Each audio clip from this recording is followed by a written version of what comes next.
Hola, buenos días. UDG Virtual le presenta Arte y Cultura Incluyente. Les doy la más cordial bienvenida a nuestra segunda sesión de diálogos virtuales sobre arte y cultura. Hoy tenemos el tema, espérenme, déjenlo veo porque sí está, es dirección escénica de la ópera parte 2, Hildegarda de Virgin, la mayor compositora y la primera operista, con nuestro tenor Marco Antonio Chávez.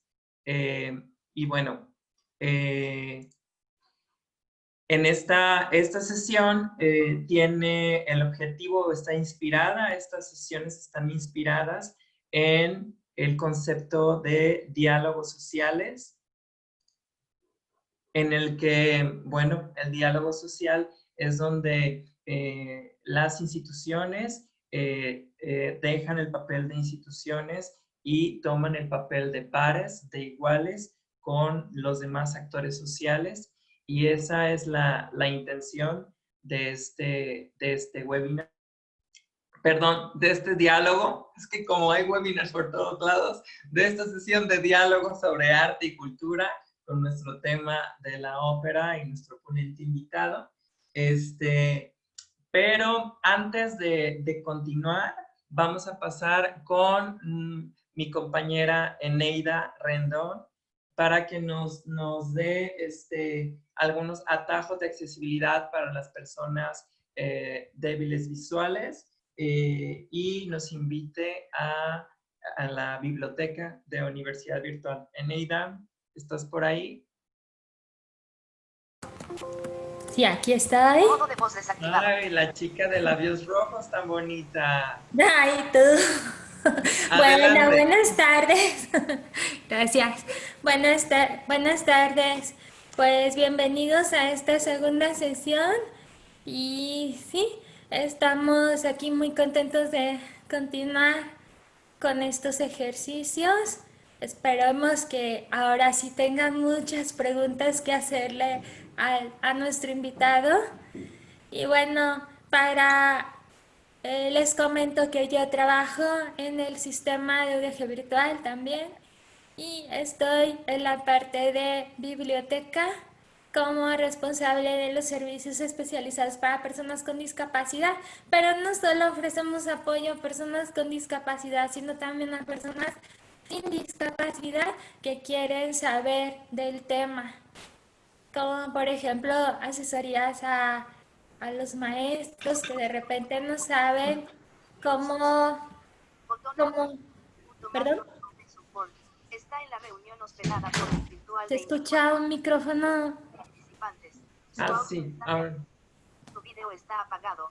La reunión se está grabando un momento. Bueno, ah, sí, les decía también, por ejemplo, asesores que tienen alguna duda o que quieren aprender sistema braille o que quieren saber cómo hacer documentos accesibles, en fin. Y tenemos ahí equipos para personas con discapacidad visual y motriz. Tenemos una impresora braille, escáner, computadoras con lector de pantalla, con mouse adaptados para las personas con discapacidad se ha unido a la motriz. reunión. Este, y bueno, también comentarles que para las personas con discapacidad a veces es más fácil mover, si estamos en una computadora, mover con teclas rápidas. Por ejemplo, si queremos abrir el micrófono, basta con que presionemos Alt más A. Incluso esto también les podría funcionar a ustedes. Alt más A, y con eso se abre el micrófono. Y con Alt más A se vuelve a cerrar. Y por ahí hay un lector de pantalla encendido, el micrófono. ¿Lo puedes apagar, por favor? Eli Ramsés Figueroa se ha unido a la reunión. Silenciar. Listo, gracias. Y bueno, también si queremos participar, la mano la podemos levantar con Alt más Y. Y el video lo abrimos con Al más B chica. En los celulares hay que buscar las opciones.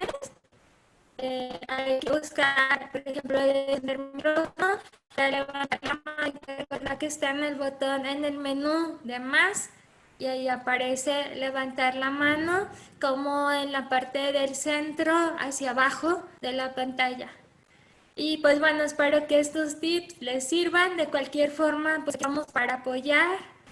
Y bueno, en la biblioteca de UDG Virtual tenemos diferentes actividades, entre ellas un círculo de lectura que es todos los miércoles a las 5 de la tarde. Y ahorita se inició el día de ayer con el libro titulado El extranjero de Albert Camus. Es de acceso libre, por si gusta leerlo, incorporarse al círculo. No lo he leído, pero supe que se trata de una persona, un señor que tiene una vida sencilla, rutinaria, y que recibe un telegrama donde le avisa que su madre ha fallecido, y por ahí cambia mucho su vida, se vuelve una persona muy diferente, se hace novias, incluso se mete en diversos problemas. Parece ser que está muy entretenido el libro. Y quiero recomendarles otro libro porque pues, nos gusta estar recomendando cosas sobre cultura, sobre literatura. Hay un libro que me gusta mucho, es un cuento corto, bueno, más o menos, no está así tan corto, pero está muy bonito, muy ameno para todas las edades. Se llama Juan Salvador Gaviota, de Richard Bach. Bueno, este cuento, yo decía, cuál libro les compartiré? Y pensé en este porque sí estamos tocando temas de lograr sueños, de conseguir metas, y justo en este libro se habla de eso, de una gaviota que no sabía volar y que quiso aprender y que supo llegar muy, muy alto con solo pensarlo. Y yo creo que sí, muchos sueños, muchas cosas se hacen realidad gracias a nuestra capacidad de querer hacer las cosas. Entonces, pues me parece un buen libro para reflexionar al respecto. Ahorita que estamos tocando historias como la del maestro Marco Antonio, que ya nos contó todo lo que pasó la semana pasada en relación a su carrera musical, y que ahora nos va a hablar de esta persona que se dedicó a la ópera. Y pues creo que todos nos podemos impulsar a hacer grandes cosas, ¿verdad? Pues bueno, los dejo para que continuemos con esto, y pues estamos a su disposición. Muchas gracias, mi querida Eneida. Te agradezco mucho. Qué mejor ejemplo también, además del maestro Marco Antonio, tú, un ejemplo de que con disciplina, perseverancia y fuerza, nuestros sueños se pueden volver realidad. Para los nuevos, porque veo que hay muchas personas nuevas, me presento. Mi nombre es José Antonio Olivo Valencia. Soy estudiante del doctorado en gestión de la cultura, donde estoy analizando la oferta cultural de personas con discapacidad en relación con la política pública. Soy gestor cultural, responsable de arte y cultura incluyente, y bueno, mi discapacidad es motriz, y tengo problemas de retención y asimilación de información. Todo pues fue consecuencia de una lesión cerebral a causa de la parálisis cerebral de nacimiento. Y bueno, nada más para que conozcan un poco de quién es la persona que está aquí al frente con ustedes. Y también, bueno, pues efectivamente la sesión pasada el maestro Marco Antonio nos compartía su experiencia, nos compartía cómo él trabajó para convertir o para hacer sus sueños realidad.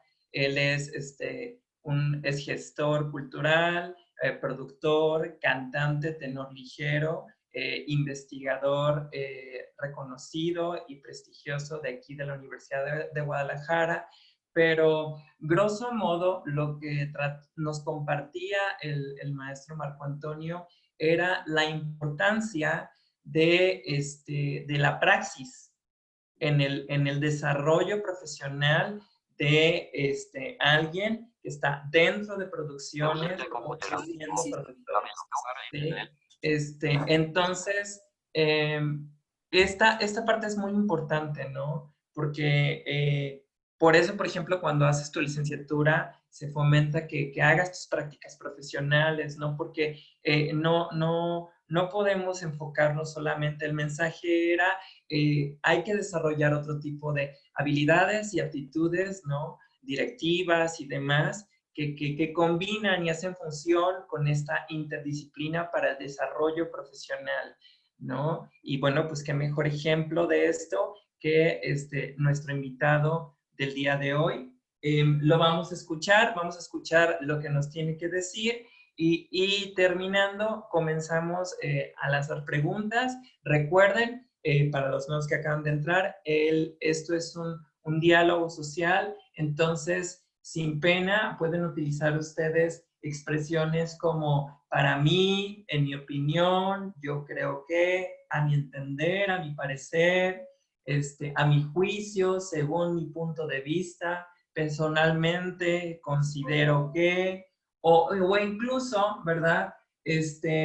Podemos decir, no sé, es posible, es probable que lo que se está opinando no sea del todo correcto, ¿no? De acuerdo a mi concepción, de acuerdo a mi percepción, no entiendo, no sé, ¿no? Esto nos ayuda a generar un diálogo entre nosotros y el objetivo de esta dinámica es precisamente que desarrollemos la crítica.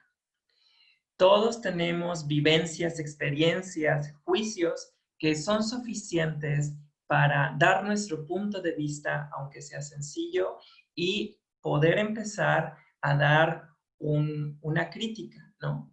Una percepción personal y empezar a concebir nuestra realidad a observarla de forma crítica.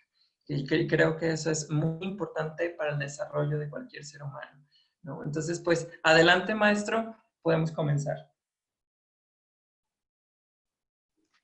Muchas gracias. Muchas gracias.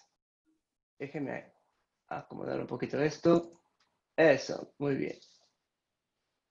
Y ahora acá, perfecto. Bueno, pues bienvenidas y bienvenidos sean todas, todos y todos de una nueva cuenta a estos diálogos virtuales de arte y cultura incluyente organizados por el Sistema de Universidad Virtual, la UDG Virtual de la Universidad de Guadalajara, México, y particularmente a esta segunda sesión de charlas sobre dirección escénica de la ópera. Para mí es un gran honor y un verdadero privilegio poder dirigirme a las personas que en su día a día se enfrentan a alguna discapacidad a través de los múltiples esfuerzos que la Universidad de Guadalajara, gracias a la organización de este evento, iniciativa de José Antonio, a quien agradezco mucho su confianza y su invitación, y coordinado por los órganos de extensión y difusión y producción de la UDG Virtual, a quienes también agradezco, así como a Gaby Herrera, mi traductora de lenguaje a señas. Un saludo pues al Sistema de Universidad Virtual, al Instituto de Gestión y Conocimiento y Aprendizaje en Ambientes Virtuales y a la Universidad de Guadalajara. Y bueno, un saludo también a todas y todas las personas que nos estén viendo en nuestro auditorio y a través de esta grabación. Un saludo a Walter Mercado, como dice mi amiga Eneida, descripciones, descripciones y más descripciones. Antes de comenzar, quisiera decir que para la próxima sesión les recomiendo ver la siguiente playlist de YouTube, que en este momento Alfredo de Producción me va a hacer el favor de poner en el chat general y que aparecerá también en las redes sociales. Muy bien. Recuerden que hoy tenemos, como dice José Antonio, una sesión de preguntas, así que vayan lanzándolas por el chat porque las irán recogiendo. Bien, pues comencemos. ¿Estás lista, Gaby? Bueno, pues acuérdate, como dice Javier Santolaya, ¿están listos para que les explote el cerebro? Bueno, pues aflojen todas sus tuercas, relajen todas sus articulaciones, pas de bourrée y pas de marché. Agárrense a todas sus expectativas millennial porque you are going to flip it, tía. Bueno, hoy les quiero hablar de una persona muy importante y muy interesante. porque quiero que me digan qué compositor conocen en la historia de la música que se haya distinguido, además de por sus obras, por ser una persona muy inteligente, estudiosa, carismática, visionaria, líder internacional, valiente, empático, amoroso, es decir, un santo, hasta reconocido por la Iglesia Católica. Y ya saben la de filtros que tiene la Iglesia Católica. Y además, no solo un santo, sino un doctor de la Iglesia. Y a todo esto, súmele una característica más, que sea mujer y que su obra haya trascendido casi un milenio, porque como les ha pasado a muchas de las grandes mujeres en la música, su obra y su nombre han sido olvidados durante varios momentos de la historia. Pues con todos estos requisitos, la única persona posible, y que probablemente nunca hayas oído hablar de ella, es Hildegarda de Bingen, una mujer medieval que vivió casi hace 1000 años, cerca de Frankfurt, Alemania, pegado al sur del río Rin. Déjenme acomodar un poco esto. Eso. Va, perfecto.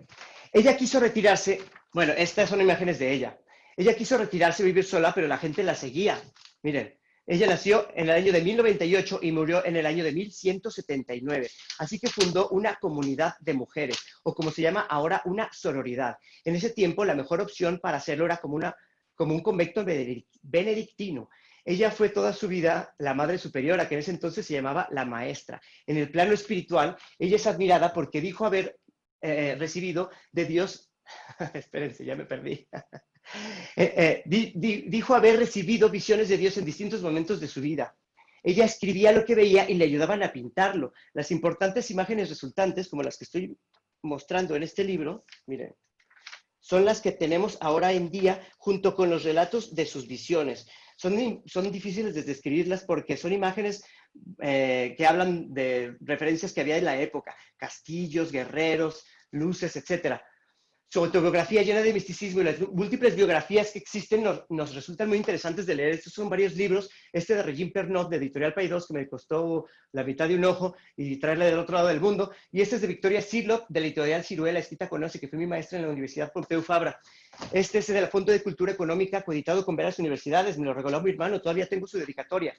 Ninguno de ellos puede desvincular sus visiones con el resto de su obra. Bueno, con la lentitud que a veces le demora a la Iglesia Católica a reconocer algunas cosas, fue hasta hace apenas unos años que se le reconoció como santa universalmente, usando un método legal del derecho canónico llamado como canonización equivalente, otorgado por su compatriota, el ahora Papa Emérito Benedicto XVI, unos meses antes de retirarse. Estoy mostrando la publicación donde se le declara. Y de forma más importante, como doctora de la Iglesia, también declarada por Benedicto XVI en su 900 aniversario. Es decir, que sus escritos pueden servir para explicar la doctrina canónica católica, algo que supieron desde el principio en su aldea de Bingen. Pero además, también es admirada en el mundo de la ciencia. No recibió ninguna educación formal, ni académica, ni artística. No fue ninguna escuela ni universidad. En principio, las universidades apenas existían. La de Parma se había fundado en el 962, la de Bolonia en el 1088 y la de Oxford en 1096. Pero eso no significa que eran accesibles para cualquier persona. Sin embargo, es muy probable que a pesar de que ella no haya asistido a ninguna escuela, se las haya ingeniado para aprender muchas cosas de forma autogestiva, como decimos en la UDG virtual. De hecho, al principio no sabía ni leer ni escribir. Toda su vida tuvo varias personas que le ayudaban en esa tarea. Digamos que le asistían a pasar en limpio sus notas, corrigiéndole la ortografía y la gramática, porque ella nunca había estudiado latín como los monjes que le asistían, y tampoco sabía dibujar. Sin embargo, se dice que ella siempre supervisaba el resultado final de los manuscritos, y que probablemente esos son los manuscritos que tenemos ahora, hoy en día, o al menos unos muy fidedignos. En ese entonces, a duras penas existían los libros, eran un lujo. Todavía faltaba para inventarse la imprenta. Hildegarda aprendía a partir de la simple observación, porque todavía no existían ni los lentes, ni las tijeras, ni el trapeador. Esto la llevó a conocer muchas cosas. Con ello escribió, ojo, un tratado de medicina y otro de ciencias naturales, que tenía información sobre herbolaria, mineralogía, biología animal, sexología, psicología e incluso enfermedades y tratamientos. Por eso se le considera la precursora del estudio científico de las ciencias naturales, y sabemos que fue estudiada en las universidades que se crearon, incluso estas y las posteriores. Además, tiene 3 tratados de teología y de filosofía donde se deduce su estética, de la que hablaremos posteriormente, y otros 7 tratados menores, 7 tratados menores, entre los que se encuentra un idioma nuevo que ella llamó lengua ignota y un alfabeto nuevo, lo que se consideran los primeros inventados de la historia, con la cual ya se gana la admiración de todos los lingüistas. Desde el punto de vista de la biología le han rendido un gran homenaje, porque hay un género de 16 plantas que se llama la Hildegardia en honor a ella. Les estoy mostrando la planta Hildegardia cubensis, que es una endogámica de Cuba. Imagínense qué importante e internacional es esta mujer. También en el mundo de la astronomía le han rendido homenajes, reconociendo su importancia, porque nuestro asteroide natural, la Luna, esa roca gigante que gira alrededor de nosotros y que vemos casi todas las noches, bueno, algunos, uno de los cráteres de su cara oculta se llama el cráter Hildegarda. Aquí pueden ver una foto de este cráter tomado por la Estación Espacial Internacional. Y aquí otra foto tomada por la NASA, que es la Estación Espacial de los Estados Unidos. Bueno, del mismo modo, en el cinturón de asteroides que están también girando entre los planetas Marte y Júpiter, que siguen desde hacia el exterior de nuestro planeta, el planeta Tierra, nuestro sistema solar, bueno, pues en uno de esos asteroides, de los más grandecitos, se encuentra el asteroide 898 Hildegarda, que aquí podemos ver su trayectoria dibujada alrededor del Sol por la NASA, que es lo que señalé hace rato. Ahora, en el plano artístico también se distinguió esta mujer porque escribía poemas, dramaturgia y, como hemos dicho, también escribía música. La gente que la ha estudiado ha quedado impactada por su obra, aunque poco se ha prestado atención a analizar su producción musical, que es lo que haremos en este momento. Su obra musical se puede dividir en dos grandes obras. La primera la tituló Sinfonía de la Armonía de las Revelaciones Celestiales. Sinfonía de la Armonía de las Revelaciones Celestiales. Consta de 77 piezas musicales de contenido sagrado, en las que ella escribió gran parte de la poesía, puesto que las demás consistían en oraciones de su época, mostrando no solo dominio poético, sino musical. Hay que recordar que la noción de sinfonía, estoy haciendo como si tocaran los violines, como una pieza orquestal, por supuesto, no existía. No hay que olvidar que, de nuevo, su contexto, la Baja Edad Media. En cuestiones de historia del arte estamos apenas en el románico y el gótico. El renacentismo todavía estaba lejos. Estoy como si estuviera empujando algo. En cuestiones de historia de la música no había nacido nadie. No había nacido Palestrina, ni Josquin Dupré, ni Guillain de Marchand, ni Alfonso X. No existía la polifonía. El único que había nacido, bueno, los únicos que habían nacido eran Gregorio I Magno, el Papa, que recopiló o hizo el archivo musical del canto llano, lo que se cantaba entonces, que por eso se llama canto gregoriano. Y también había nacido Guido d'Arezzo, el que inventó la notación musical en 4 líneas, que podemos ver aquí 2 ejemplos, y unos puntitos y rayitas que llamó neumas, que significan algo así como respiraciones. Por tanto, Hildegarda compuso con los pocos recursos musicales que tuvo el simple canto gregoriano o el canto medieval, que no tiene compás, ni ritmo, ni acordes, ni polifonía, ni contrapunto, ni acompañamiento musical, casi, o por lo menos, bueno, no estaba prohibido. Por otro lado, no hay que olvidar que en el Bajo Medievo, sobre todo en el contexto en el cual vivía Hildegarda, y creo que ningún historiador del arte disentirá, el único arte posible era el arte sacro. Estoy mostrando un icono antiguo ruso de Rublev. Sacro con la música era en total concordancia con su estética. Pues, imagínense, era una santa visionaria. Y con todo ello tenemos su segunda obra, la más importante sin duda. Y ahora sí, agárrense y pónganse sus cascos porque les va a volar la cabeza. Su segunda obra es una ópera. ¿Qué? ¿Cómo? Sí, una mujer del siglo... bueno, me puse un casco por si me fuera a volar la cabeza. No sé si ustedes se lo pusieron. Una mujer del siglo II escribió una ópera medieval, compuesta 100% en canto llano, en canto gregoriano. Una ópera única en su tipo, pero al fin y al cabo una ópera. Se llama Ordo Virtuoso,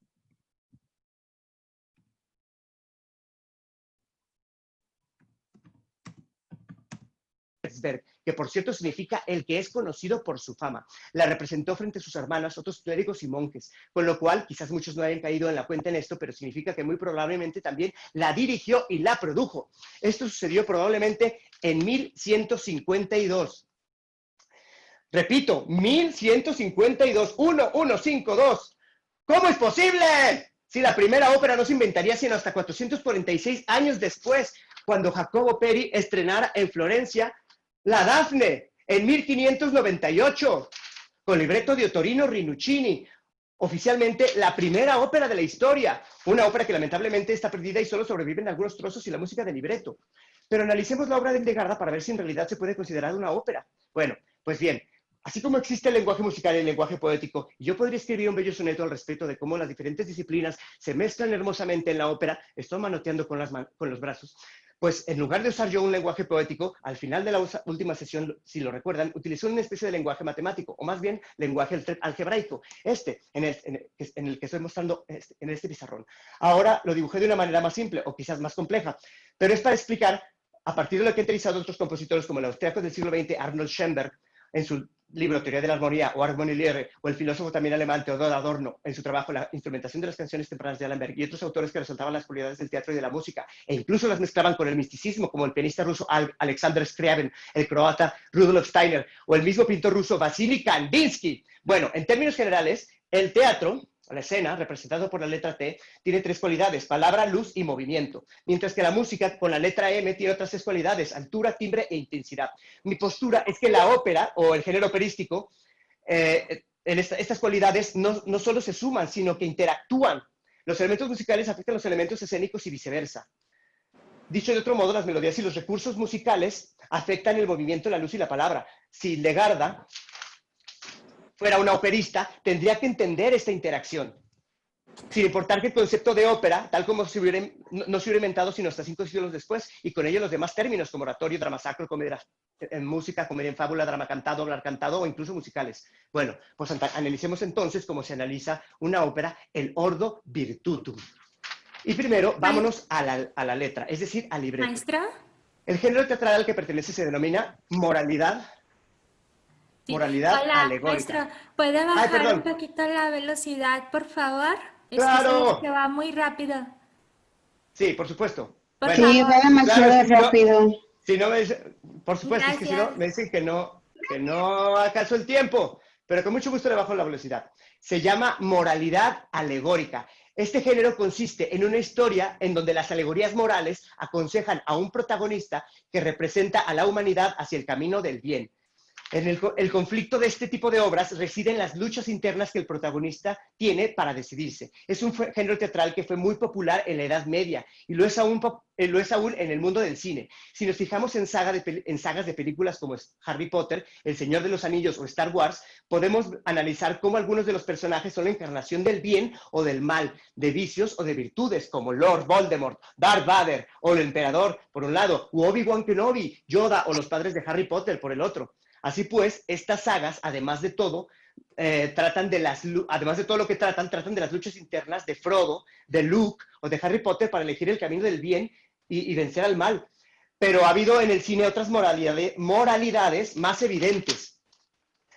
Estoy mostrando la palabra en un papelito, como las célebres comedias clásicas de la década de los 80 protagonizadas por el entrañable George Burns en El papel de Dios. En otras más recientes podemos ver famosamente a Morgan Freeman. Y también está aquella titulada La cabaña o The Shack, dirigida por Stuart Hasseltine en 2017, que recientemente presentó Netflix.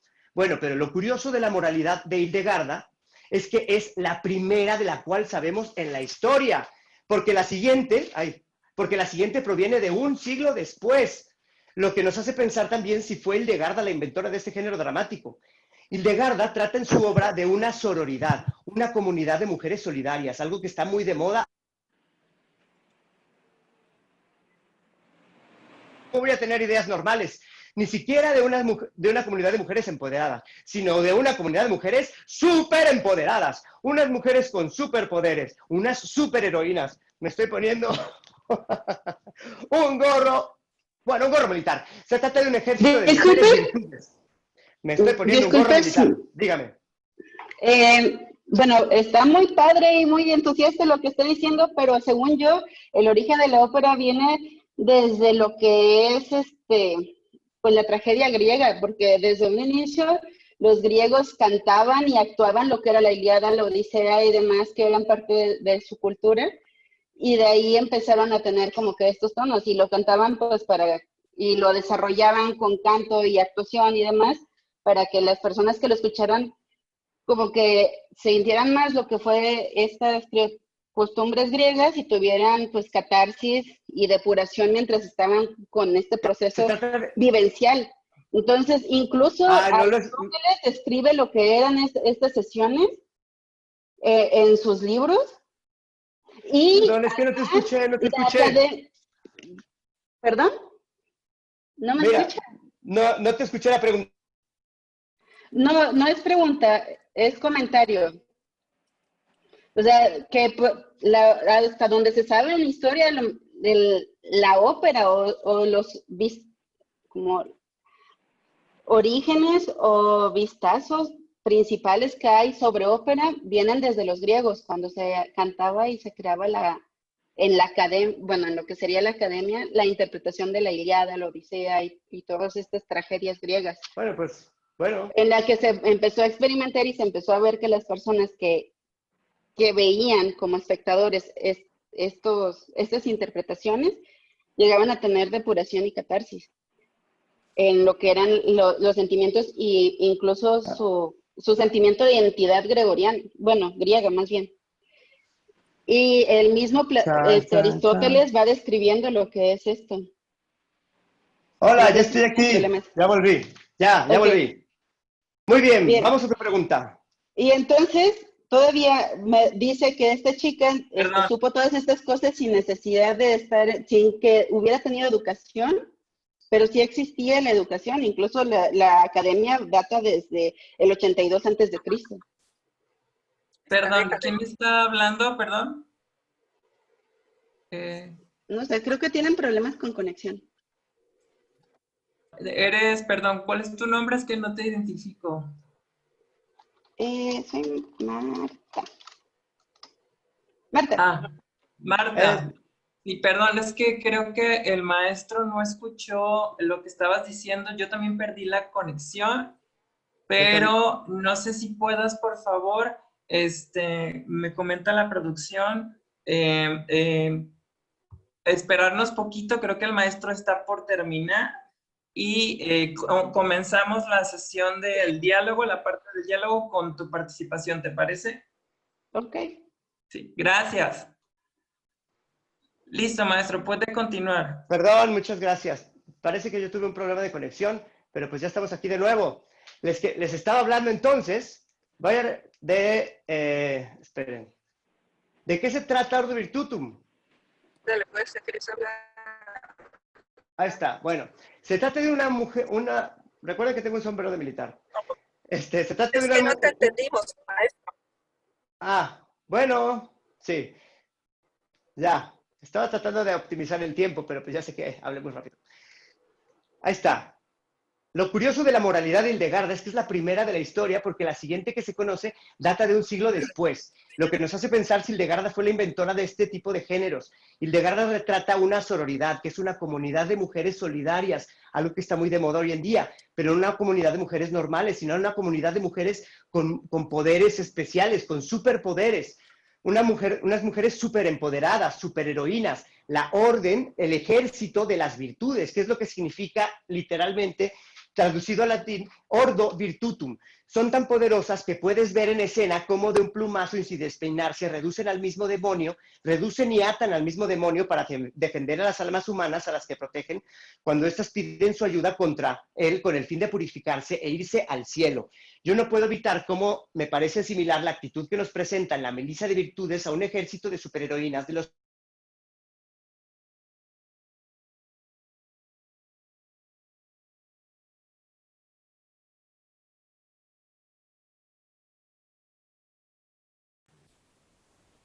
¿Ya no escuchó?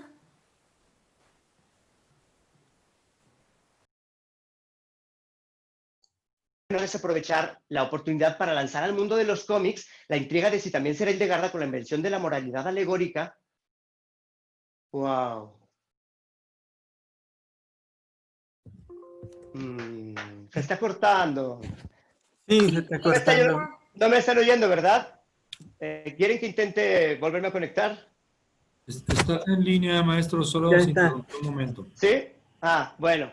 Voy a seguir entonces. Si es ella la precursora o directamente la inventora de la literatura alegórico-fantástica. Recuerden que es la primera vez en la historia que se escucha esto. No dudo que sus hermanas en la audiencia salieran más motivadas. Otra vez. A ver.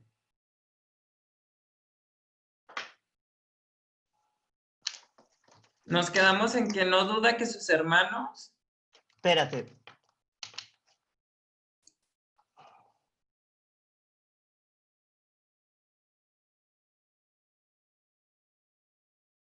Espero que ya me esté conectando de otra manera. ¿Ya me escucha mejor? Sí. Sí, ya. Qué oso. Bueno, imagínense haber visto eso y salir como audiencia más motivadas en su vida monástica.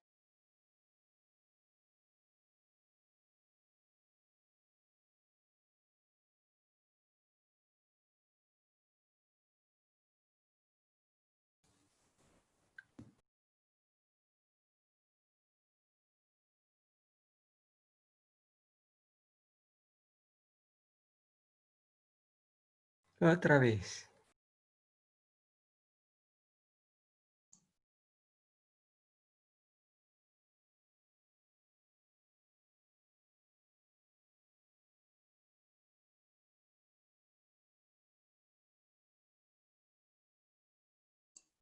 Una disculpa por los problemas de conexión.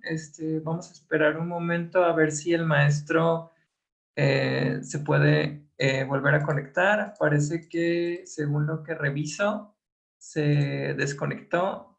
Sí les agradezco que vayan guardando sus preguntas porque voy a sugerir, dado los problemas de conexión que tenemos, que comencemos un diálogo con la información que ya nos compartió,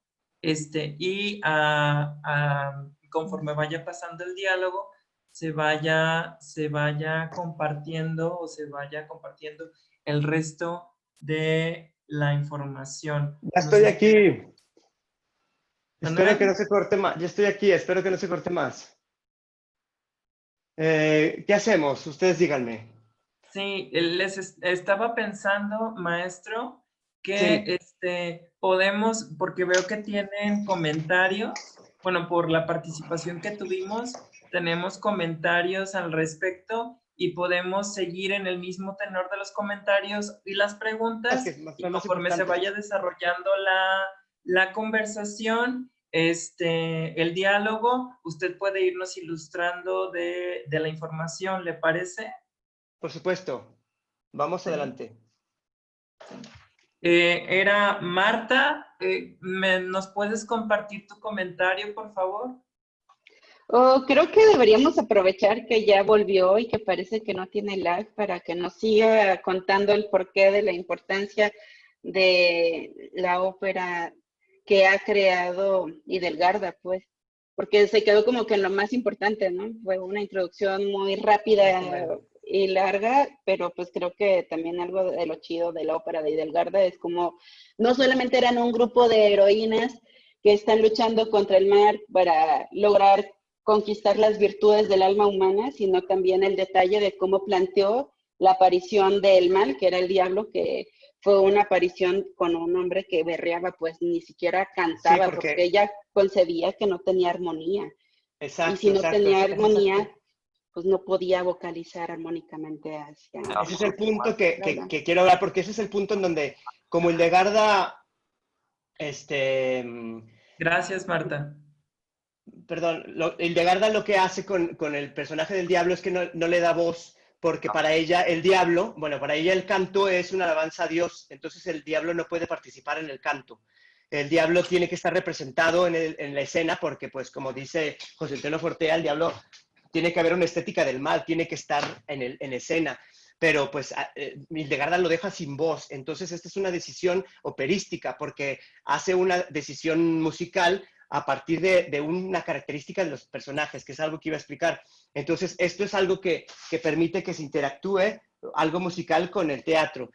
Y además le da un carácter que escribe directamente en la partitura Hildegarda, que lo pone a gritar al diablo, que es que hace varias cosas extrañas, Hildegarda, que es escribir en una partitura, que eso es algo que no se hacía, que bueno, ¿cómo vas a poner acotaciones en un pergamino que está hecho para escribir música? Y luego le pone una acotación que es que tiene que gritar. Entonces, bueno, yo no digo que haya incluido Hildegarda el grito en el canto gregoriano, pero por lo menos sí pone una acotación teatral haciendo, digamos, esta interacción entre la música y el teatro. Para mí esos son ingredientes que denota que Hildegarda tenía esta madera de operista. Y bueno, pues no solo eso, sino que pues al ser la primera, digamos, muestra que nos llega de la historia de una cosa así, en donde interactúa música con teatro, pues yo la considero pues como la primera operista. Y con esas medallas, pues me parece que es una música muy destacable y que podríamos considerarla una de las mujeres músicas más importantes de toda la historia, aunque pues, bueno, pues muchas personas no las hayan oído hablar de ella, Hildegarda de Bingen. Y bueno, pues obviamente pues nos estamos apenas asomando a su obra, porque su obra es muy interesante y pues vale la pena asomarse mucho más. Ya hemos estado hablando de ella solamente en un bueno, en un pequeño aspecto y fue como abrir un abanico rapidísimamente, pero la palabra que más la define es polímata. Polímata es una persona que sabe de muchas áreas. Bueno, pues hay muchos polímatas en la historia, ¿no? Como Galileo Galilei, etcétera. Pero pocos polímatas se han desarrollado en el mundo de la música. Bueno, pocos, solo ella. Y pocos polímatas son mujeres. Y de pocos polímatas se ha sobrevivido su música, que es algo que también que iba a deciros. Muchos de estos autores, Peri, Monteverdi, por ejemplo, de la Coronación de Popea de Monteverdi, hay dos versiones y no sabemos exactamente cuál es la buena que escribió Monteverdi, pero de Hildegarda es esta y esta, nadie discute que es esta la versión.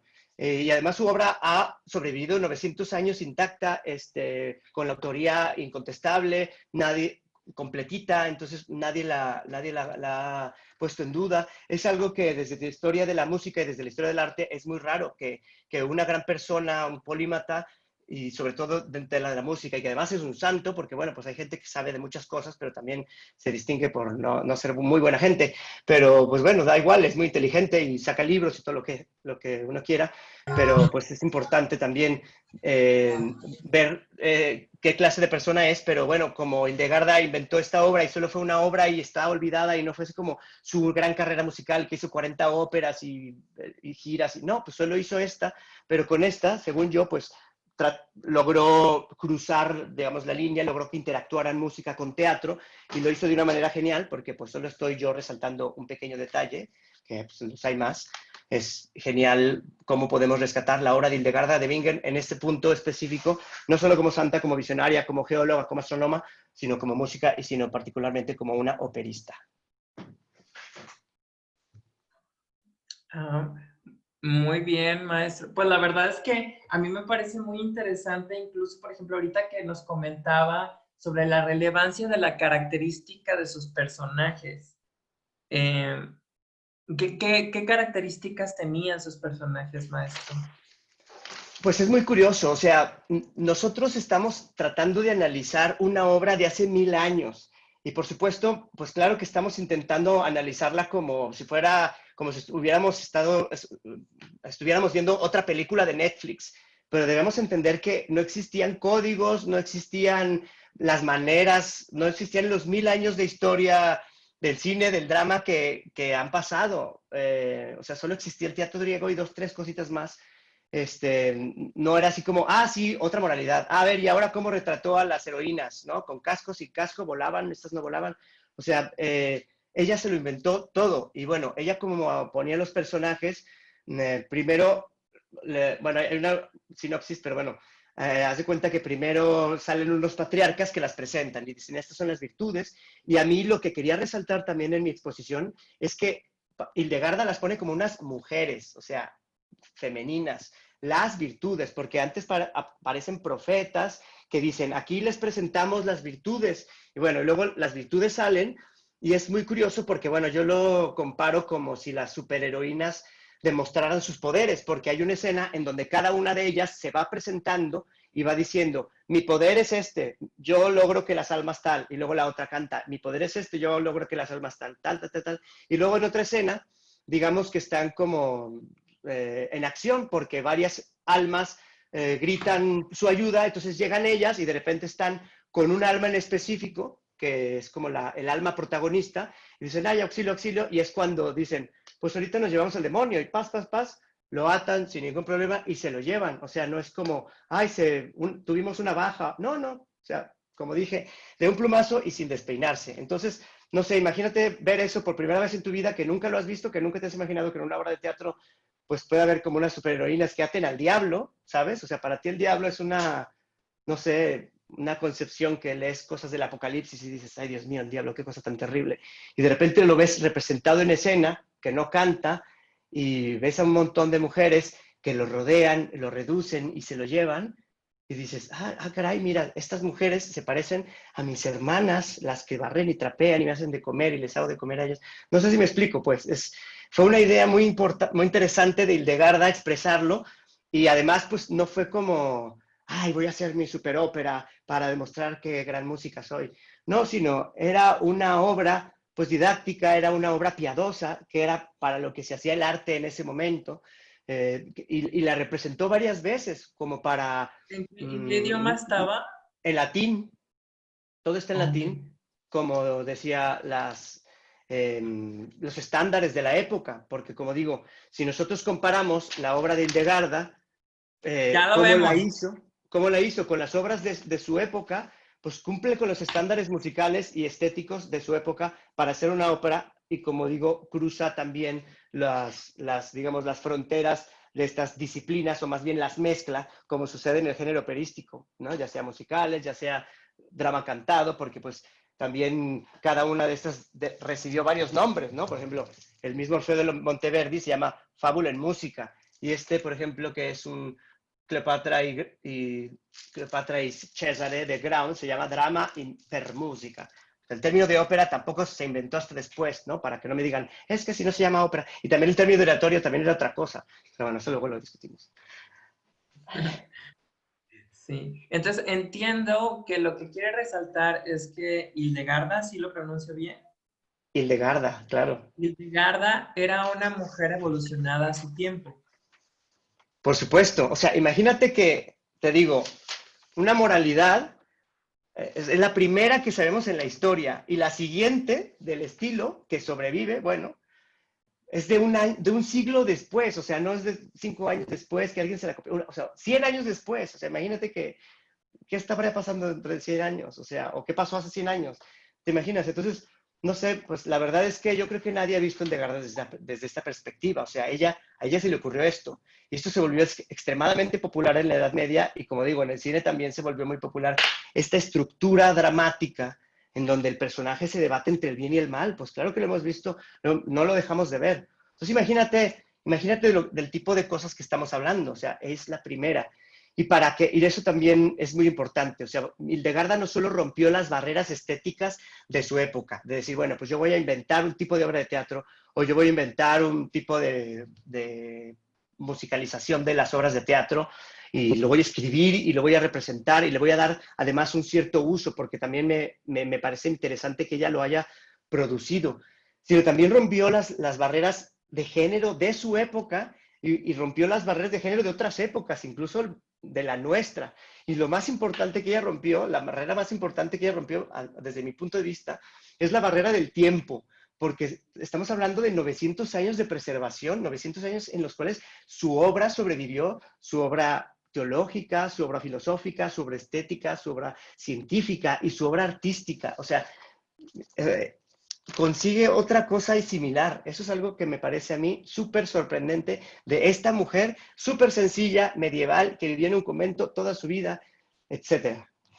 Creo que es importante, apoyando la visión que quiere compartir el maestro Marco, que sepan, lo que sucede es que en la historia de la música, por ejemplo, las mujeres no podían cantar, por ejemplo,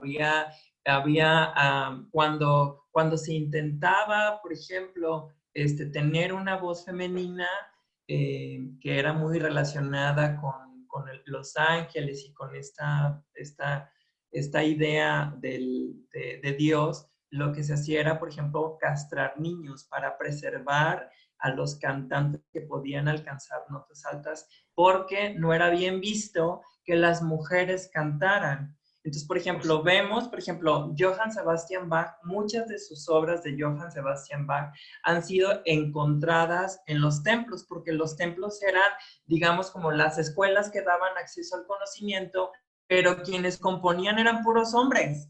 ¿Sí? Claro. Johann Sebastian Bach componía muchísimo, era muy solicitado, incluso encontraron en partituras de él que utilizaban los carniceros, de tanto trabajo que era, ¿no? O por ejemplo, claro, otro personaje muy conocido es Carlos Marx. Lo que muy poca gente sabe, incluso vi un documental recientemente de la BBC, es que el éxito y esto que llamó polímata de Carlos Marx no lo hacía solito. Carlos Marx era una empresa familiar y su esposa y sus 3 hijas lo ayudaban a traducir, lo ayudaban a llevar su mensaje, incluso fueron estas mujeres de las primeras que continuaron después de su muerte con este mensaje de Carlos Mal. Lo que quiero ilustrar aquí para contrastar con el argumento del maestro, lo que nos quiere exponer, es que en esa época las mujeres difícilmente tenían acceso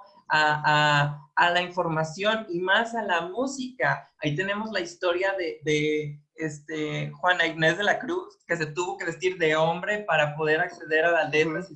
Bueno, pues imagínate, o sea... El contraste de esto, lo comento porque haciendo contraste con la situación o el contexto social de aquel momento, en realidad el logro de Hildegarda pues fue todo un mérito, ¿no? Es lo que nos quiere decir, ¿verdad, maestro? Por supuesto, o sea, imagínate, es que aún en este siglo todavía hay una gran discriminación hacia las mujeres músico.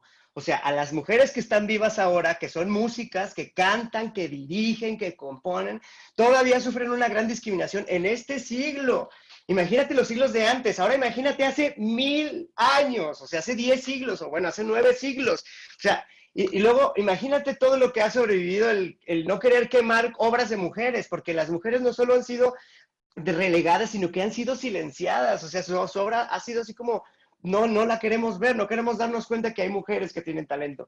Y claro, ha habido episodios como las que tú dices, en que se les ha prohibido subirse a un escenario y se ha recurrido a cuestiones extremas.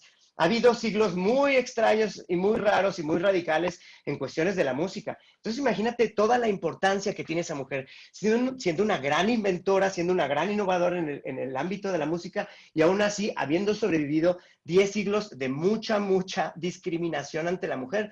A mí lo que me parece interesante demostrar con esta gran persona, Hildegarda, es cómo precisamente ella ha logrado romper todo eso y cómo podemos nosotros también en nuestro propio siglo, a partir de una figura como la de Hildegarda, poder también reivindicar el papel de la mujer en el mundo de la música. Tú dime, quiero que me digas así 10 compositoras grandes de la música mundial universal, pues casi no podemos decirlas. Tenemos que Pues, recurrir a la música popular. Escuchamos a las mujeres hablando de no silenciar. Escuchemos a las mujeres de nuestra sesión del diálogos, qué opinan, qué piensan, qué sienten con respecto a esta perspectiva que en lo particular me parece, ya a mí me está ilustrando y bueno, quisiera escucharlas. ¿Qué dicen nuestras mujeres? Bueno, yo creo que le están montando demasiados santos a la santa. Porque si bien sí es un logro que haya podido triunfar en estas áreas diversas, que se lució más en ciertas áreas que en otras, porque por ejemplo en filosofía, pues aparte de mística no pasó y hay místicas más trascendentes que ella, en femenino. Creo que también es como que, como decía el maestro Marco Antonio, sí depende mucho de la época, porque las mujeres han pasado de ser muy vistas a dejar de ser vistas, a ser oprimidas, a no ser oprimidas, y a volver a ser vistas y volver a ser oprimidas en diferentes épocas. Entonces, por ejemplo, para los griegos, sí era como que las mujeres tenían muchísima libertad, y podían ser maestras, y podían ser muchas cosas. Entonces, muchas de las obras de mujeres que se desarrollaban en el arte fueron destruidas cuando se quemó la Biblioteca de Alejandría. Y solo algunas pocas se sabe que existieron por citaciones de otros autores.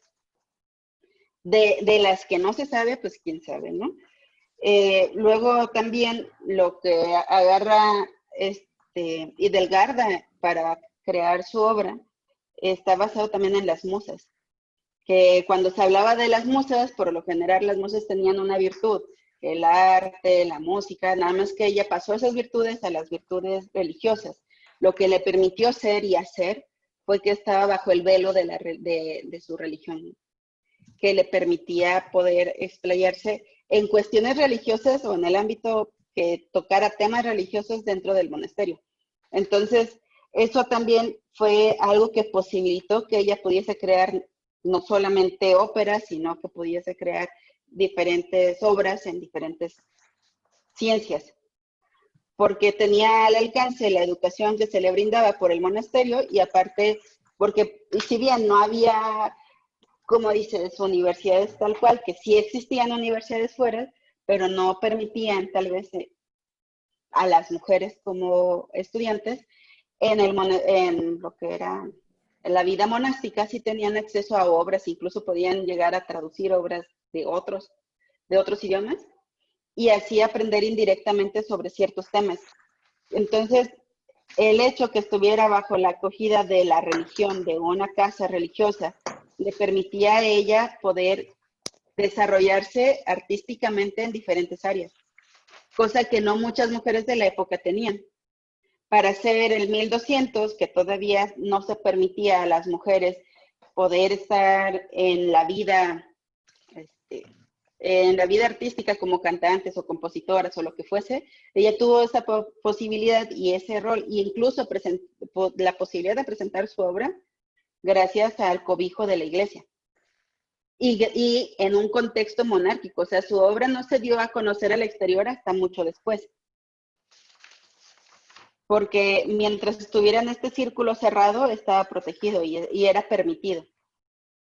Ya para cuando se da a conocer su obra al mundo exterior, pues ya sí hay cierta permisividad a que existan obras de mujeres. Entonces es como que chistoso, pues, incluso esta parte, porque si bien es cierto que en su época había mucha restricción a las mujeres, también había espacios donde se podía permitir que ellas fuesen o que pudiesen ser. Cosa que también podríamos decir Juana de Arco llegó a aprovechar para este lazo con la religión para poder tener cierta relevancia, o incluso nuestra Juana, ¿no? de aquí, para poder estudiar, pues tenían que estar en un monasterio, que claro que también el hecho de que existan estas sociedades de hermandad de mujeres o monjas, ha sido una cosa de lapsos. Hay tiempos en los que las monjas solamente pueden estar, o sea, solamente se permitían monjas religiosas que estuvieran pues en encierro total, que nada más rezando, sin posibilidad de hablar con el mundo exterior, y hay momentos en los que las asociaciones de monjas tenían papeles más relevantes, incluso para adoctrinar personas, y luego otra vez las metían a monásticas. Entonces, todos estos mismos desarrollos han sido como que también parte del juego que ha habido entre el control hacia la mujer y no. Y en ese entonces en el que ella estaba, incluso las mujeres podían decir, ¿sabes qué? Voy a mandar a la chingada a todo el mundo y voy a crear mi propia orden de mujeres religiosas. Y se creaba una hermandad de monjas, porque para la iglesia, entre más fieles hubiese, era como mejor, pues entre más vocación a la religión hubiese, pues estaba chido y era permisivo. Entonces, lo que pasaba era que dentro de estos grupos monásticos de mujeres, podían tener ciertas libertades que fuera en el mundo real no podían. Bueno, Marta, lo que tú dices, yo creo que tenemos que tomar en cuenta mucho, mucho, mucho el contexto. El contexto, o sea, porque no es fácil juzgar 1000 años atrás o 900 años atrás porque tuvimos una clase de historia, o sea, tenemos que profundizar muchísimo en no solo lo que estoy explicando yo, que fueron 30 minutos, sino en las obras de ella, para saber si realmente fue una filósofa o una mística de relevancia, porque el hecho de que te declaren doctora de la iglesia no es por cualquier cosa, porque no es porque haya escrito solamente el Ordo Virtutum. Todos tenemos referentes cuando hacemos creación. Si ella tuvo los referentes de la Biblia o los referentes de las musas, pues seguramente eran sus referentes, pero eran los que había en la época. No tenemos los millones y millones de referentes de Kubrick y de algunos, todos los cineastas que hemos visto ahora, o las películas, o los cómics, o los Mafalda. No tenemos todos esos, ella no tenía todos esos referentes, ni de la Gioconda, ni de Galileo, no tenía nada de referentes, no tenía eso. Por eso les estaba enseñando estas imágenes. Los únicos referentes que habían, pues eran castillos, eran guerreros, no tenía nada de eso, ella no tenía eso en la cabeza y no estaba pensando en, bueno, voy a hacer mi versión alemanizada de las musas. Bueno, pues no lo sé, vamos a esperar. Pero lo primero que hay que hacer para poder juzgar la obra de una persona es escucharla y escucharla con los oídos del contexto de entonces, porque pues claro, si la escuchamos con los oídos de esta época, pues a lo mejor no vamos a entender mucho, porque recuerden, es canto gregoriano, es canto de hace 900 años. No vamos a ver, pero algo no que vamos me a ver llama la mujeres atención a mí, volando. Dime. Sí, claro, algo que me llama la atención y que sí quisiera rescatar del punto de vista que está dando Marta. Giselle levantó la mano, ahorita te escuchamos, Giselle. Es que es algo que incluso, un concepto que incluso lo pasé al actual, ¿no? Era una mujer con privilegios. Y, ¿no? Bueno, no, a ver. Lo primero Porque que no todos eran espera, José diputados. Antonio, lo que les estoy diciendo es, a ver, no saquen conclusiones. Yo les estoy explicando algo muy por encima. Conozcan, antes de decidir si es una mujer que realmente le estoy colgando varios santos o no, o es una mujer que en realidad hizo poquitas cositas y ya quiero yo ponerle unos grandes atributos solo porque escribió una obrita de 20 minutos. Realmente les pido que analicen muy bien su obra antes de poder sacar conclusiones. Ella no era una persona rica que tenía... Espera, no era una persona rica que tenía joyas y que podía darse viajes, no. Ella era una monja que decidió retirarse al campo, que era seguida y que después era muy socorrida para pedirles consejos, que llegó a ser, consejera de reyes, emperadores y papas, y que además escribía música. Entonces, y además escribió libros, grandes tratados de filosofía desde entonces y de teología. Entonces, tenemos que analizar muy bien su obra antes de sacar conclusiones de si fuera una mujer privilegiada que veía las cosas desde otra postura o si era otro tipo de mujer que no sufría los mismos disgustos que las mujeres de esa época. Tenemos que ser más abiertos y además no tenemos de que decir, bueno, pues como ella era una mujer que tenía acceso a los libros, pues a lo mejor no sufría lo que sufrían las otras mujeres y por eso tenía los privilegios y podía escribir libros y lo que se diera la gana.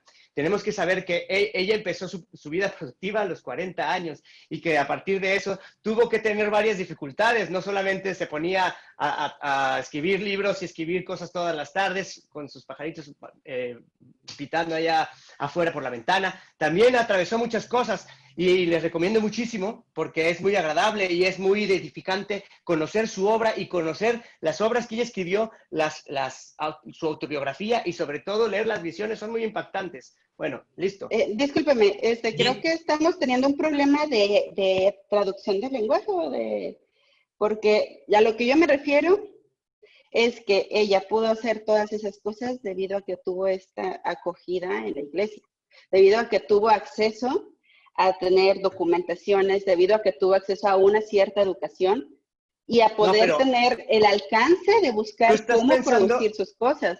Tú estás pensando que se metió un convento como si fuera Sor Juana, donde los conventos ya estaban bien establecidos, ya eran instituciones, y entonces ella se inscribió, y entonces ya le llegó toda la educación. Ella creó...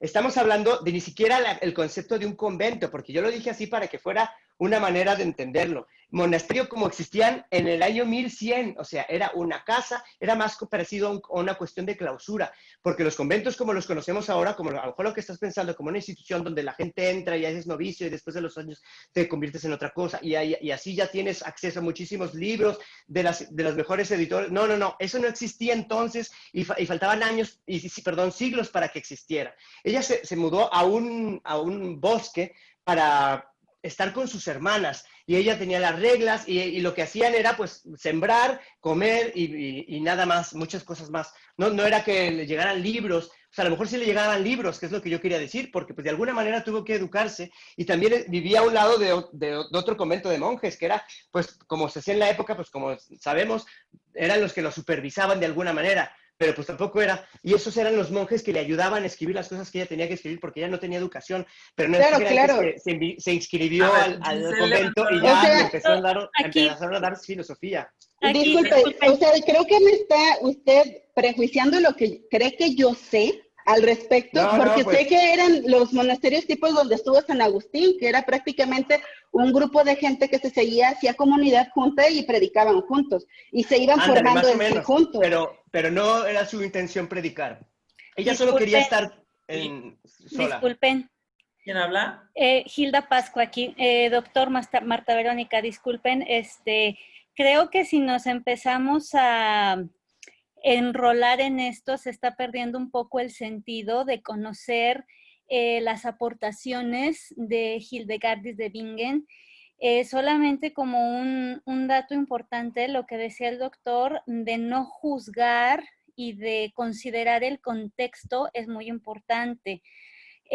Todo lo que comentó Marta Verónica, muy interesante al principio de su participación, sobre los privilegios que pueden tener ciertas religiosas porque están acogidas por la institución de la Iglesia Católica como tal, y los conventos es una construcción social del siglo XIII.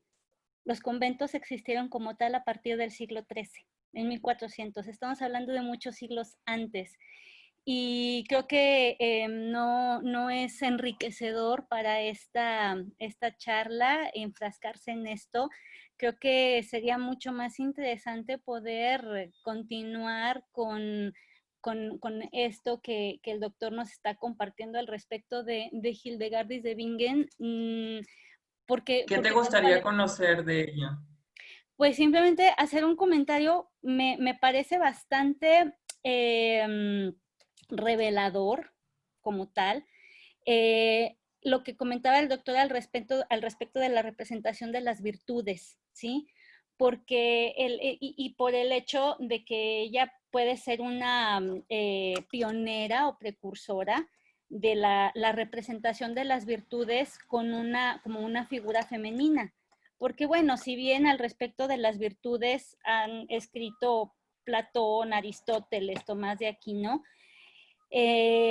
pero la representación como tal, con una figura humana femenina, la encontramos en las artes a partir del Renacimiento, y son figuras femeninas, pero es muy interesante ver cómo le da ella esta representación en una manifestación artística que no para toda la gente es tan fácil de digerir como es la ópera, ¿sí? Para mucha gente la literatura, el teatro, la arquitectura, la pintura es como las representaciones por excelencia de las artes.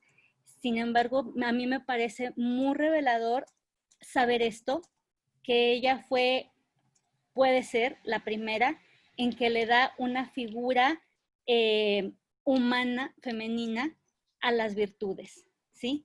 Para poder representarla.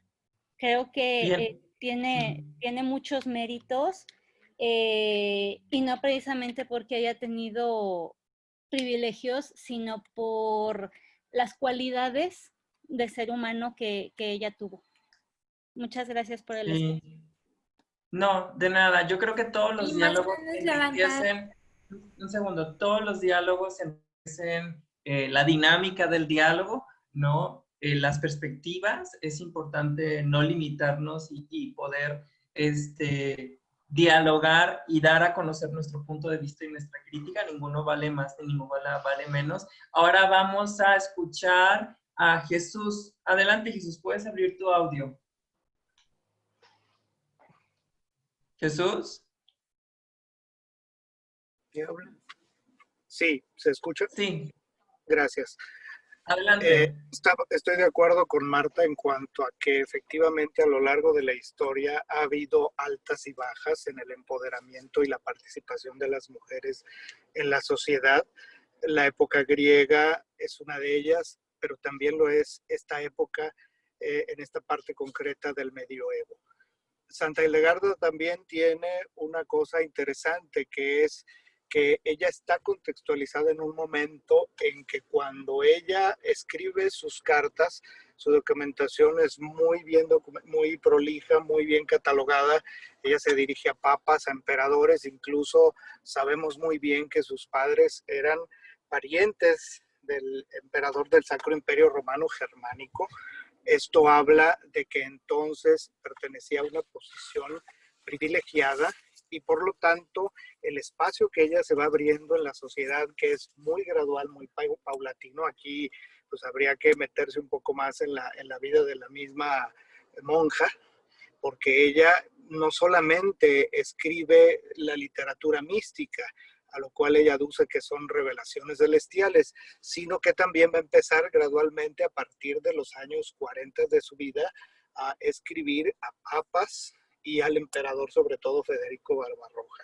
Esto es importante aclararlo porque nos va a ayudar a entender por qué dentro de su obrar hay cosas que las mujeres no hacían, como por ejemplo en este caso los 4 viajes de predicación que ella llevó a cabo en la zona renano-flamenca, que va a ser muy importante para el desarrollo de lo que en el futuro va a ser la devoción moderna.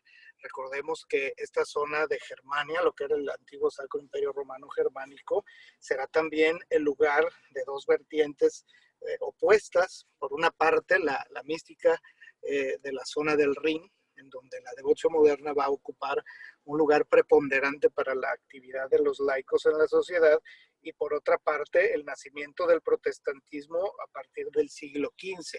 Esto nos ayuda a entender por qué Hildegarda es silenciada. El asunto no es algo que vaya directamente en contra de que era mujer, sino que precisamente lo inusual es que una mujer pudiera no solo abanderar una causa, que como ya lo dijo el doctor Chávez Aguayo, no tiene nada que ver con el asunto de un empoderamiento paulatino de la mujer monja que recibe privilegios y que predica su religión, sino más bien una mujer que se hace espacio precisamente a todas esas vertientes inusuales que la misma Hildegarda abandera y que después van a ser silenciadas en una época en que la mujer deja de tener presencia en la sociedad y que no va a haber otro repunte hasta la época casi de la Revolución Francesa. Entonces, sí creo que es importante, como ya se ha dicho también, contextualizar lo que las mujeres en altas y bajas intervenían en la historia. Me parece que Hildegarda, bueno, si bien el tema central de esta charla, de este encuentro, es Hildegarda como una de las primeras operistas de la historia, el contextualizarla en su aporte musical también tiene que ir de la mano con todo lo que ella hizo en cuanto a que no se trataba de una monja de un convento como hoy lo entendemos, ni siquiera de un monasterio benedictino, sino de una beguina, el beguinato, las mujeres empaderadas que se separaban de la sociedad y quedaban anexas a los monasterios masculinos. Yo creo que desde ahí la podemos analizar. Muchas gracias. ¿De una beguina dijiste, Jesús? Beguina. Una beguina. El beguinato era precisamente una práctica que se da en esta zona de Alemania. Ahí ustedes pues quedan invitados a investigar lo que es el beguinato, porque va a haber muchas beguinas, incluso ya en épocas tardías como en el siglo XIV, ya en la época de Osana o de ¿cómo se llama? Brígida de Suecia, en donde las mujeres se emparedaban, es decir, eran encerradas en celdas. También en Inglaterra tenemos el caso de Juliana de Norwich, que es la primera mujer también literata que vale la pena estudiar. Ella es la primera mujer en escribir en inglés. Y curiosamente, al igual que Hildegarda de Bingen, sus escritos son revelatorios místicos.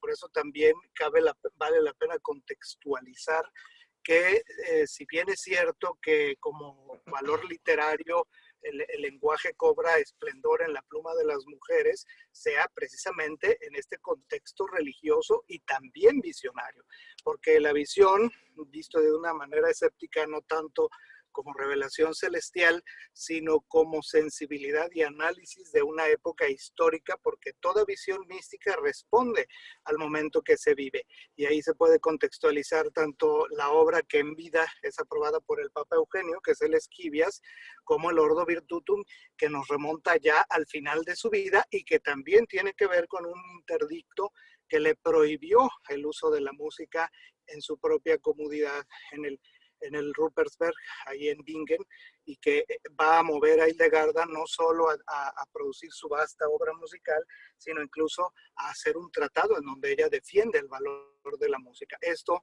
en la pluma de una mujer, olvidémonos que estamos hablando de una monja del siglo XII, es increíblemente valioso desde mi punto de vista. Muchas Pues gracias. estamos hablando de teoría estética desde entonces, pero claro que no se le ha extraído de la parte teológica como teoría estética, pero es teoría estética porque habla de teoría de la música ya desde el siglo XII. Y uno de mis puntos que también quiero recordar es que Hildegarda, por esa cosa que también dijo Jesús y también dijo Hilda, las mujeres se les ha ido silenciando de una manera distinta a lo largo de los siglos. Ahora, por ejemplo, digamos, se ha abierto la válvula y hemos podido conocer un poco más sobre Hildegarda.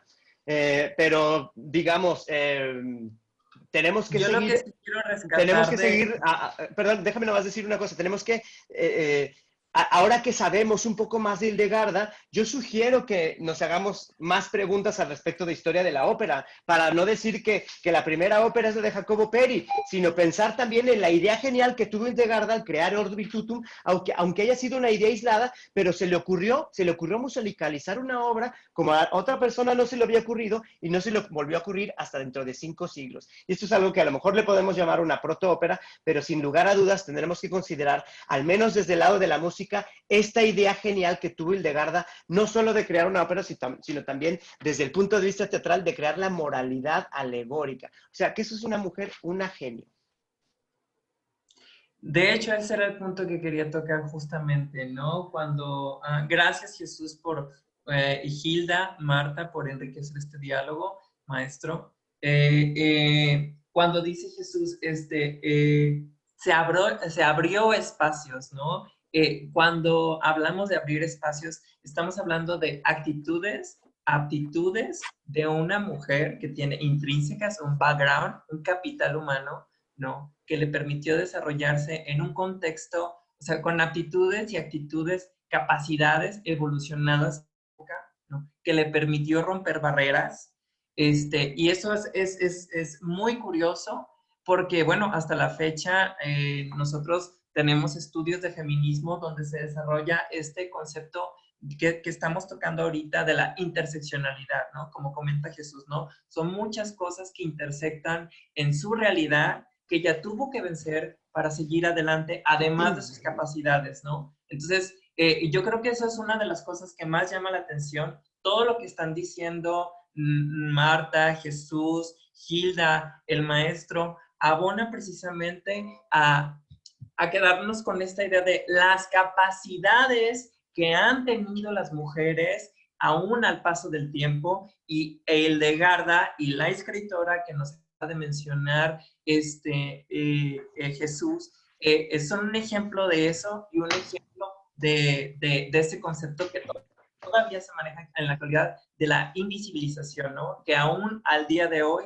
seguimos luchando por eso, ¿verdad? Entonces, y eso es muy importante, pero hablando de sus composiciones, que es parte de su genialidad, ¿cuáles son las características que tienen sus composiciones? ¿Tiene alguna pieza por ahí, maestro? Podemos compartir una pieza de unos 4 minutos y medio, si les parece bien. Es una de mis piezas favoritas. Es un ¿Qué opinan nuestros invitados? ¿Les gustaría escucharla? Levanten la mano si quieren que sí. Diálogos sociales, todos queremos democracia, queremos escuchar. Bueno, miren, sí, mientras contestan, quiero decirles algo. Realmente les recomiendo que aunque sea la Wikipedia, ¿qué cosa acabo de decir? Pero bueno, aunque sea la Wikipedia, muchachos, aunque sea la Wikipedia, pero lean la biografía de Hildegarda de Bingen, lean su obra, lean algo de ella, escuchen su música. Es la única compositora, la única santa de la cual podemos escuchar su música. Bueno, otra cosa que iba a decir, muchas personas le tienen resquemor al hecho de que sea una santa y al hecho de que sea una mística y una visionaria. Le tienen resquemor a las cuestiones de la iglesia y las cuestiones de esas cosas, bueno, porque a lo mejor algo les pasó, a lo mejor la odian por alguna otra manera, yo qué sé.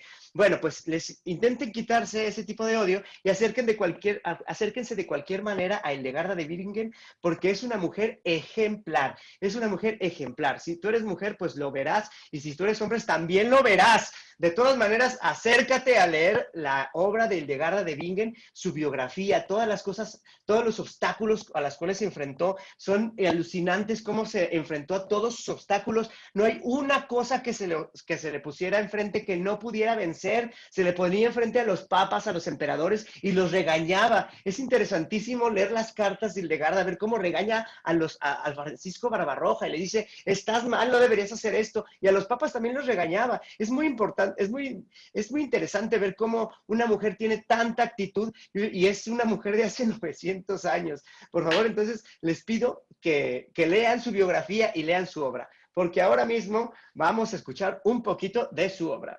Bueno, me voy a quitar esto porque creo que así es como mejor funciona. Les voy a poner una obra que se llama Kyrie eleison, lo que significa Señor ten piedad, Cristo ten piedad, Señor ten piedad. Y bueno, voy a hacer lo mejor posible para que se oiga muy bonito, porque pues ya saben que la obra de Hildegarda debe ser muy bonito. Esta es mi pieza favorita de ella.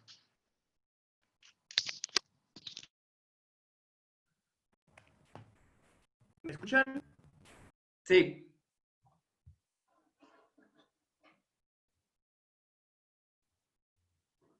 No se escucha, maestro. Está apagado su audio. ¿Ahora me escuchan? Ya. Bueno. A usted nada más. Sí, ahorita lo prende Daniel. Ahí va. Gracias. 3, 2.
¿Qué tal? ¿Les gustó?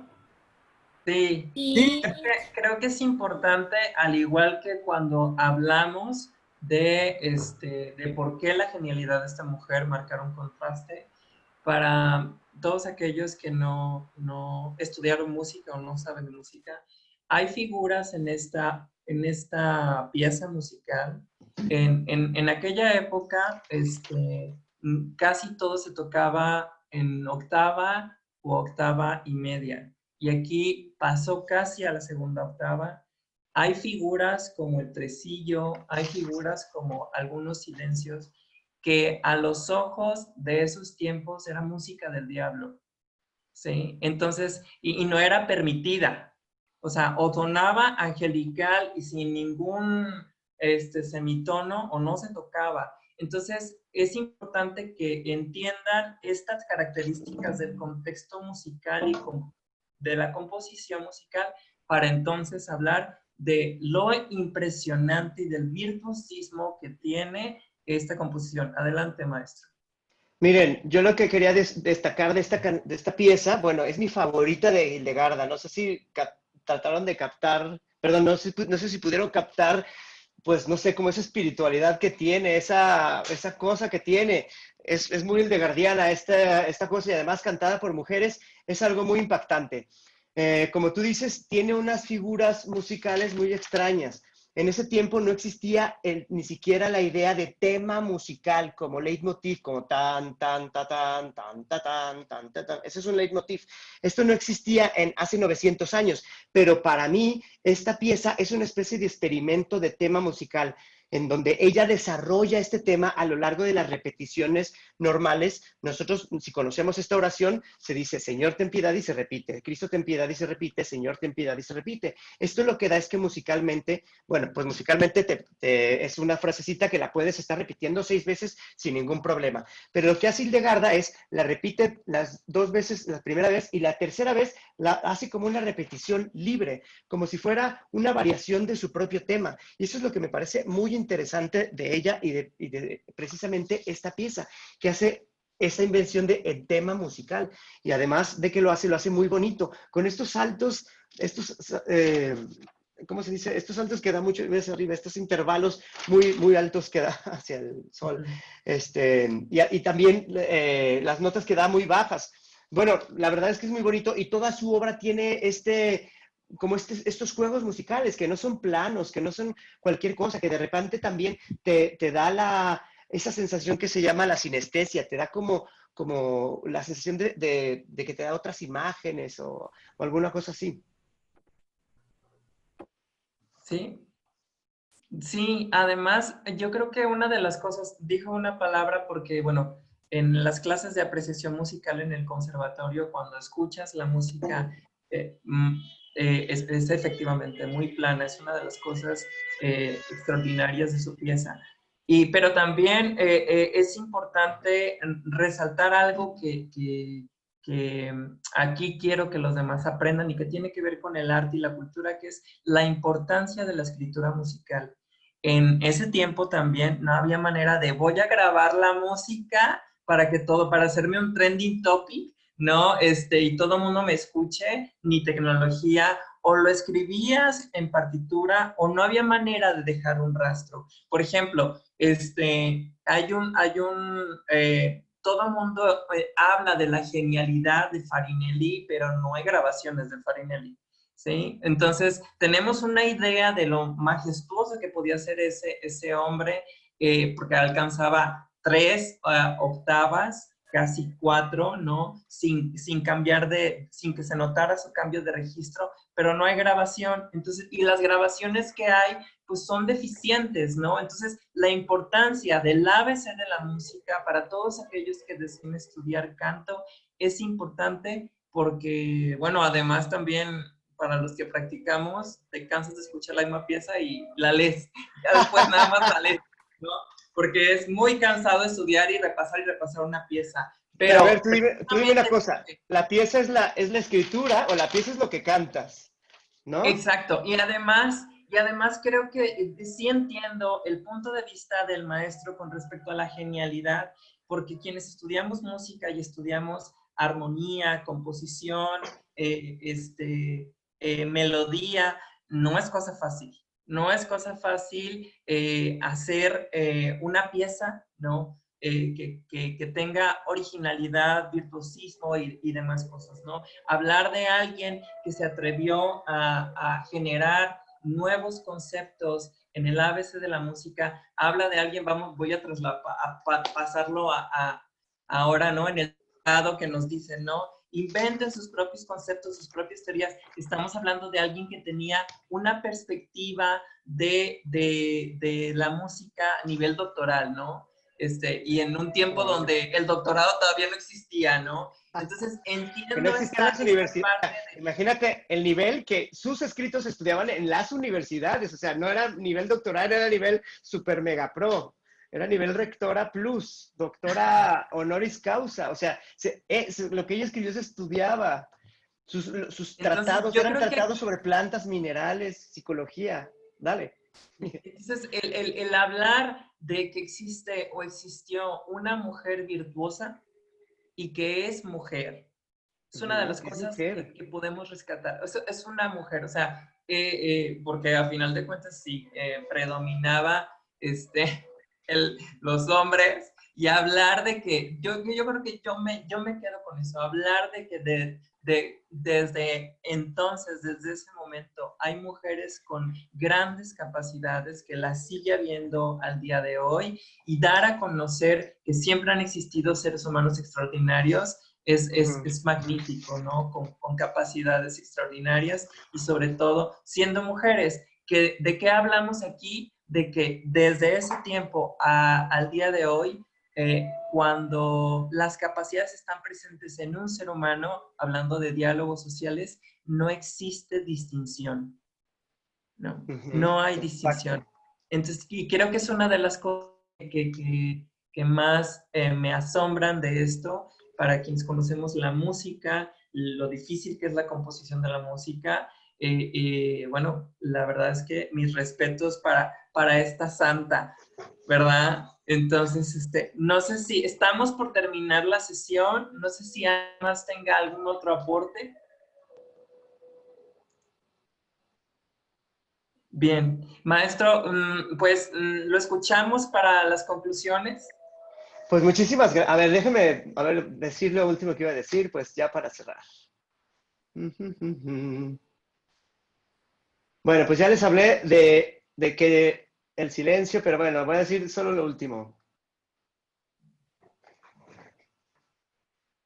Bueno, pues sí, bueno, ya lo dijimos, que Hildegarda es precisamente, podría ser principalmente la primera operista y la compositora más importante de la historia, que la podemos rescatar y conocer ahora, que sabemos sus obras, pero lo que les recomiendo entonces es que conozcan su obra, tanto musical como su obra literaria, y también conozcan su vida, que es muy importante, muy interesante ver cómo sorteó todas sus dificultades. Y precisamente siendo mujer, siendo una monja, siendo una persona que no tenía tampoco grandes ejércitos, ni grande poder, ni muchas personas para hacerle caso, al contrario, la gente poderosa iba con ella a pedirle consejo, y por encima de todo, de lo que más se distinguía era por su virtud y por su amor. Es algo muy rescatable. Quiten todo lo demás y me quedo con eso. Muchísimas gracias. Ha sido un gran placer y un gran honor estar con ustedes de nuevo y dirigirme de nuevo a todas las personas que en su día a día se enfrentan con alguna discapacidad. Espero vernos y nos vemos a la próxima. Recuerden que aquí les vamos a poner los links de la playlist que les recomiendo ver para la próxima sesión. Muchísimas gracias y hasta la próxima. Amén. Lo vemos en nuestra siguiente sesión. El maestro Marco Antonio nos está ofreciendo, como podrán ver, es un hombre que prepara con esmero sus exposiciones y está ansioso por compartir este conocimiento con nuestros invitados y con todo el público que va a poder disfrutar de estas sesiones de diálogo. El siguiente diálogo es Dirección Escénica de la Ópera, parte 3, la última parte, la dirección escénica en el clasicismo, el matrimonio secreto de Domenico Cimarosa. ¿Sí lo mencioné bien, maestro? Excelente. Gracias. No, por nuestro tenor, Marco Antonio Chávez Aguayo, 8 de octubre, de 12:30 a 1:30. A 1:30. Tirando dos, para que me dé Sí, tiempo de tirando hablar. a dos, ¿no? Entonces, Acuérdense que voy a hablar mucho al principio. Estamos hablando de, gracias maestro, por supuesto, encantados de escucharle, y estamos hablando de, bueno, de esta dirección escénica de la ópera. Sí, también considero importante los conceptos, ¿no?, que se alcanzaron a rescatar dentro de este diálogo, ¿no? Muy valiosas todas las participaciones sin demeritar ninguna.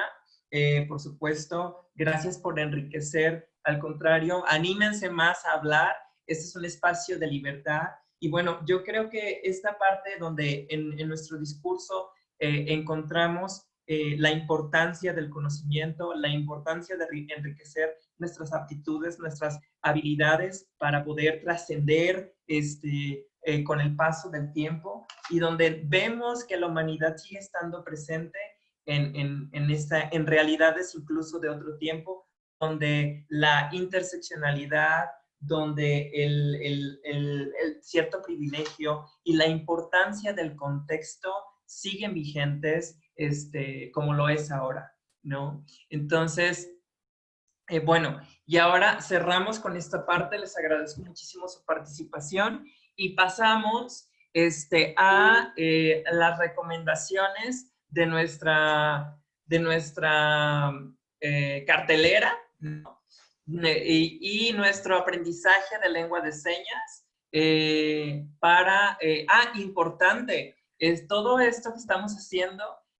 Quiero que sepan las nuevas personas que están aquí, es que hay mucho vocabulario del arte y la cultura que no existe en lengua de señas. Estamos innovando en ese sentido, porque en la alta cultura y muchos aspectos de la cultura y el arte no están accesibles a las personas con discapacidad. Es uno de nuestros objetivos primarios de estas sesiones, que personas con discapacidad accedan al arte y a la cultura en todas sus manifestaciones. Entonces, hablando de eso, les voy a recomendar espacios donde pueden disfrutar de cultura y arte. Está el Metropolitan Opera House, ¿no?, que todas las semanas está ofreciendo espectáculos de ópera y de otro tipo de estilos completamente gratuitos. Y les voy a recomendar esta semana un museo virtual se llama Contigo en la Distancia, de la Secretaría de Cultura, donde ustedes pueden disfrutar de este museo de intervenciones de manera gratuita. Es un recorrido por el Museo Nacional de Intervenciones. Se les vamos a pasar los links. Y también tenemos, acaban de abrir un espacio de Ópera Nord, que es la ópera de Viena, donde está el ciclo del anillo, que es una ópera, un concierto dramático de Ópera Nord en la obra maestra épica de Richard Wagner. Está en línea, totalmente gratuito, y está la Ópera Nord, donde celebra su nueva temporada de Switch On, que son conciertos de transmisión en vivo. Aquí ustedes pueden entrar y dice, si gusta, considere hacer una donación para apoyar nuestro trabajo. Cada centavo nos ayudará a llevar la alegría de la música a más hogares, ahora y en el futuro. Entonces, les pasamos las páginas ahorita aquí en el chat.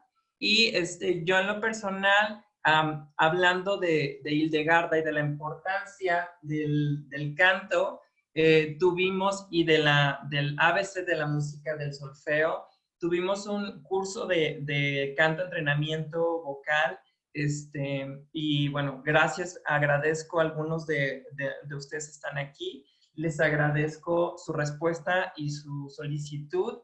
Les quiero recomendar este libro que se llama The Music for Singing, que es un libro que nos ayuda de Nancy Rogers, lo tengo en línea, nos ayuda a conocer más del solfeo para desarrollar esas capacidades como lo hizo Hildegarda, y como esta cantante que nos puso el maestro y nos hizo el favor de escuchar, tenemos este manual de Ricordi, es de Mandeline Mansion, el estudio del canto, donde podremos, también se los voy a compartir, si alguien gusta tenerlo o obtener estos libros, se los puedo pasar, pásenme su correo y con gusto se los comparto. Y bueno, ya por último les pediría que todos, porque vamos a aprender un poco de lengua de señas. Vamos a aprender hoy la palabra inclusión, si gustan tomar esta pequeña clase. Entonces vamos a ponernos aquí al frente.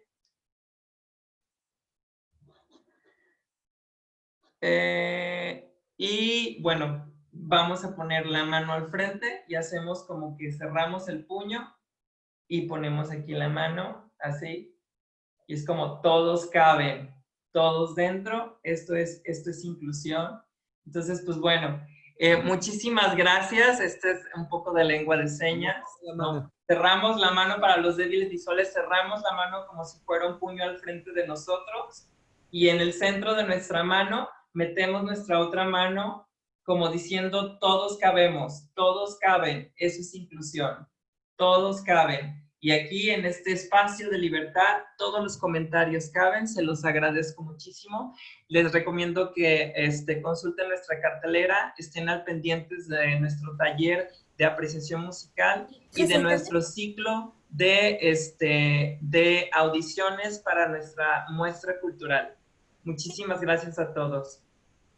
¿Ibas a decir algo, Neidi? Sí, que bueno, hablando de lo de la música, se me pasó a comentarles que bueno, si por ahí conocen a alguna persona que quiera aprender musicografía braille, también ofrecemos ese servicio en biblioteca, sobre todo para personas con discapacidad visual, pero pues también de repente hay maestros que quieren saber escribir las partituras en braille y pues también está ese servicio.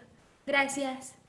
Gracias a ti, entonces ya tenemos un poco de cartelera internacional cultural, aprendimos algo de lengua de señas, y bueno, los esperamos en este proyecto de arte y cultura incluyente. Y por supuesto no olviden ser felices, que para eso es el arte y la cultura. Muchas gracias. Gracias. Muchas gracias a producción.